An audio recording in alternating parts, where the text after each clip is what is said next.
All right, so just to start off, you did not walk through a time machine and enter 1960s in the midst of the Cold War. The story we're looking at today is very real and very new, unfortunately.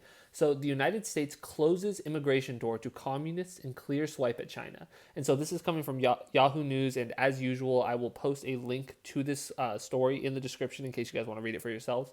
The United States has released guidance on its immigration laws that will make it almost impossible for members of a communist party or similar to be granted permanent residence or citizenship in America. And so the announcement was made in a policy alert issued on Friday by U.S. Citizen and Immigration Services, USCIS. In a sign, Washington is dusting off its Cold War era legislation. The agency said, in general, unless otherwise exempt, any intending immigrant who is a member or affiliate of the Communist Party or any totalitarian party, domestic or foreign, is inadmissible to the United States. And so there are obviously many critiques that can be made of this. Obviously, there's just the overall blanket people who are very pro immigration, like myself, just this any sort of restrictions like this, it's like, well, what? It doesn't even matter. Like the political implications. It's just like what that. It's dumb to have laws that bar certain groups of people from immigrating to your country. That just should be noted. But I don't want to talk about it purely from that angle. I do think that it's important that we look at this from the more geopolitical, what is trying to be accomplished from this, because I think it's important to delineate this with, say, Trump's example of people immigrating here from Latin America, like the rhetoric that he has surrounding that, or even the rhetoric that he had surrounding Muslims when he talked about the Muslim ban that he wanted to do. These are different things, and I think that this plays a different role than the normal xenophobia that we've tended to see from this administration. So, get the latest insights and analysis. Oh, yeah, blah, blah, blah. The law effectively blocks members of the Chinese Communist Party from ever obtaining permanent residency or citizenship in the U.S. and reinforces the widening ideology gap between the world's two largest economies that has already damaged people to people exchanges.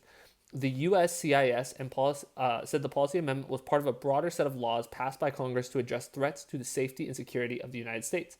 And so I think it's very, very clear that this is aimed at China. This is aimed at China. This is aimed at the Communist Party in China.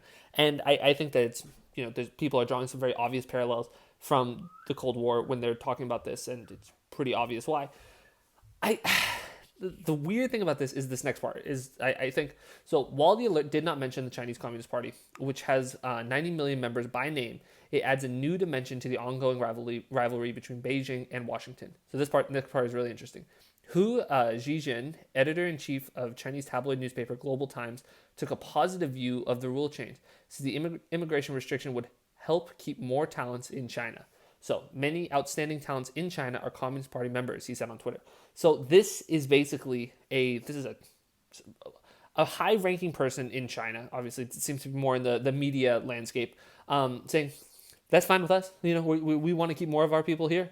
And this is just, we're seeing it happen in real time, a ramping up towards a new Cold War with China. Now, there are many people who have basically said for a while now, we've already been at a Cold War with China, but I think you're seeing this really, really come to pass right now. You're seeing all these people that are trying to use the coronavirus as a way to ramp up hostilities. Some people have gone as far to say that because Trump got coronavirus, some people are calling it like the China virus and stuff. They're saying like, oh, well, this is obviously, this could be labeled an assassination attempt by China on the president. That is what people are going as far to say. Now, this isn't a widespread opinion, but it just shows where certain people are at right now. Many of this on the right. Now, Democrats are also not blameless in this. There's, you see Joe Biden, he's like, oh, I'm going to be tougher on China than Trump. So this isn't a one-party thing. And just like in the real Cold War, or not the real Cold War, the first Cold War with the Soviet Union, you saw when you have JFK, Nixon, they're both talking about, in the 1960s, they're both talking about how we need to, fight the communists and everything. It tends to be a both party kind of thing. I do think we're seeing more of it right now coming from the Republican Party. But my overall point of this is that we are seeing this ramping up. And I also think it's super important.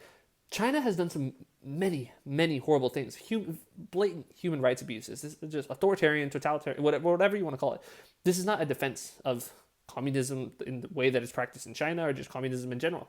But it is a problem when you start doing these things, when you want this separation, we don't want anyone affiliated with the Communist Party here in the U.S. This is a message. They're trying to send a message. This has nothing because they're worried about what threat this could pose to the United States. This is a message that they're hostilities are growing right now with China.